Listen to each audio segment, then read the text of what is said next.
It is Y105, Dubuque's number one hit music station. My name is Steve Pulaski. My next guest is currently the longest tenured coach across the entire landscape of college football. He's the head football coach at Geneva College in Beaver Falls, Pennsylvania, and has been since 1993. In the middle of his final season as the coach of the Golden Tornadoes, Geneva sits at 5-3 as they're enjoying their bye week. Their next game is at home on November 8th against Washington and Jefferson College. He'll be on the sidelines. He's head coach Geno DeMarco. How are you feeling, Coach?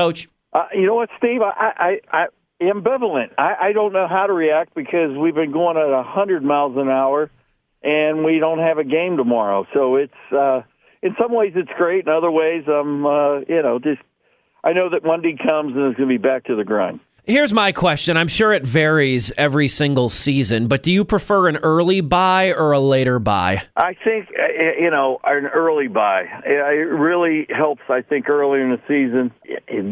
This one's coming really late. When you look at coming to camp August 1st and how many practices you've had as a team, it's always good to be able to try to get a break halfway through, but we don't make the schedule. How do you assess your team in the middle of this bye week? You sit at 5-3, and you've been really on an offensive tear for the last couple of games, for the last 3 games, I believe. Yeah, I mean we're 5-1 in a really, really tough conference. We scrimmaged 2 opponents, one in our conference who I think is probably the best team in our league, and we're playing W&J, who's one of the best teams in college football, in a week. So I think you're going to get more of an assessment of who we are for real. I can only tell you that with what we have been given and, the size of the squad, the quality of the players that we have, I couldn't be more proud of a group of young men and a group of coaches than in all my 33 years as a head football coach. I mean that sincerely. In the last 3 games, the Golden Tornadoes have scored 51, 62, and 75, all wins. Y'all are playing basketball on grass. Is this one of the most explosive offenses you've ever had, Coach? No question, and that's exactly what I call it. I mean, we're the birthplace of college basketball, so we've run this before, air raid type thing, and but then we went to the triple option, so it just doesn't seem like I can have some sort of balanced approach to running an offense. But this thing is just, we're throwing it every down. We really are. You've been head coach at Geneva College so long, Coach. I don't know if I've ever asked you this, though. Before you became a head coach, was your background on the defensive or offensive side of the ball? Well, I played defense, and in high school everybody plays on both sides of the ball, so did that. And then my first 2 years in training, as far as being a graduate assistant at Georgia Tech, it was on the defensive side, and then at West Virginia again on the defensive side. So I get an opportunity to really analyze offenses and get a chance to see the things that they were trying to do, and it intrigued me so that when I became a volunteer for Coach Sullivan at Geneva, I was still used on the defensive side because I was, part-time, and I had a real job. But as soon as I became the head coach, I started to understand some things and looked at the offensive side because back in those days, people were running a lot of 2-back offenses, and it was easy to be able to see what was going on. But I've now drifted more towards the offensive side just based on the things that drive defensive guys crazy. And, that's where I'm coming from now. He's head coach of the Geneva Golden Tornadoes football team. He's Coach Geno DeMarco. In the middle of your final season, Coach, with this being your last season as head coach, do you find yourself thinking about lasts a lot? Like the last time you do this, do that. Is it something that just lives rent-free in your head, or are you reminded of it by people like me and all the press you're doing this year? Oh, I get reminded by the press, and it's a great thing. I feel very honored by all of that, very humbled by all of that. But what I have done purposely, when we knew that this was going to be the last go-around, was I purposely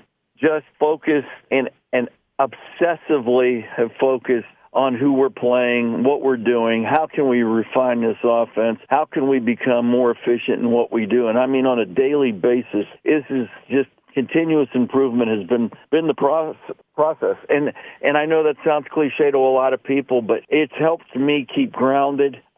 Being able to meet with players and talking with them about their lives and sharing their faith in Christ, that that's what's been the key for my entire coaching career. But this year, I think if you came to a practice, I think some of the older guys that I've had would probably say, man, this guy's coaching like he was when he was 30. When we last talked, too, you said, you wanted to be very clear, this wasn't really a retirement because you are still going to be around the football program. No less, though. Does it worry you not having the full-time kind of commitment as the head coach and everything in that routine that you've been in since the early 90s and everything like that? When you finally do coach your last game and everything and make that transition, is there an element of fear that you harbor? I think there's just there's that element of change, and I have purposely talked to men who've run corporations and been in coaching situations and tried to glean some experience from them. But I'm in some ways I'm looking forward to it.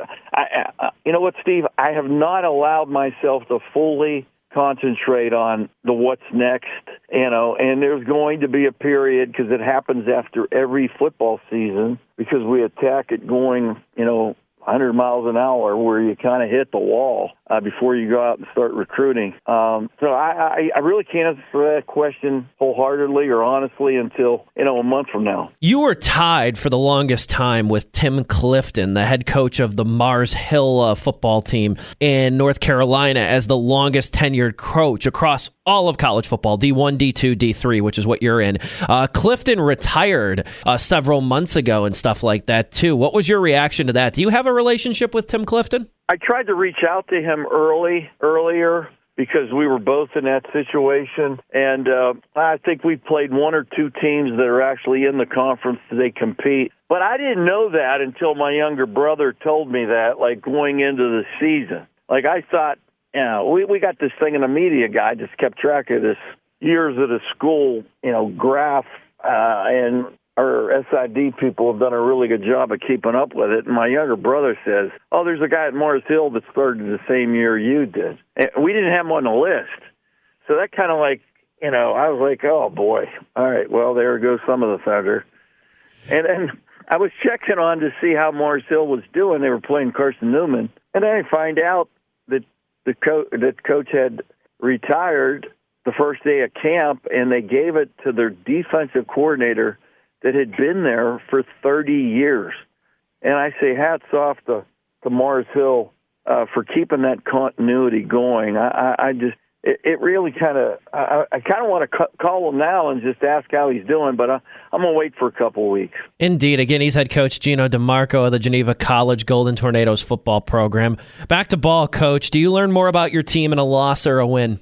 I think honestly it can be both, but you'll learn a whole lot more when you lose. We learned a whole lot when we gave perhaps the worst performance that a football team could possibly do in the first half when we were out at Widener in the first game. And I remember being in the locker room. We had a lightning delay, so twice I was able to bring those guys in and tell them that our response what was happening at that moment was going to carry us through the season. And then the next week we play a team that right now I think only has one loss. We lose to them at home by 1 point on one play. That one was kind of tough, but I thought in that game and even in parts of the first game that we had against Widener, you could see flashes of this offense starting to give hope to our football team. So, Steve, absolutely. I mean, over the years, we've learned more from hardship than winning. Your last game is on the road, Case Western, on November 15th. That's out in Ohio. Is the family coming out for that last game? Yeah, the family will come out. It's just ironic. I started my college football career in Cleveland, Ohio, at Baldwin Wallace College for a guy named Coach Lee Tressel, whose son, has won national championships at YSU and Ohio State, and it's just the way the schedule played out. That'll be the last regular season game up in Cleveland. If you wanted to go anywhere for a nightcap afterwards, I've been to Cleveland a couple of times. There's a great tiki bar out in Cleveland. Well, there's some great Italian restaurants that are in Little Italy that's not far from Case Western campus that I might end up being in after. It all depends. To me, that's like weeks and weeks away, and here it's 2 weeks from tomorrow, and it's surreal. The whole thing, Steve, has just been surreal. I've been a blessed man for my entire career. There's been a lot of hardship at Geneva over the years. Learned more about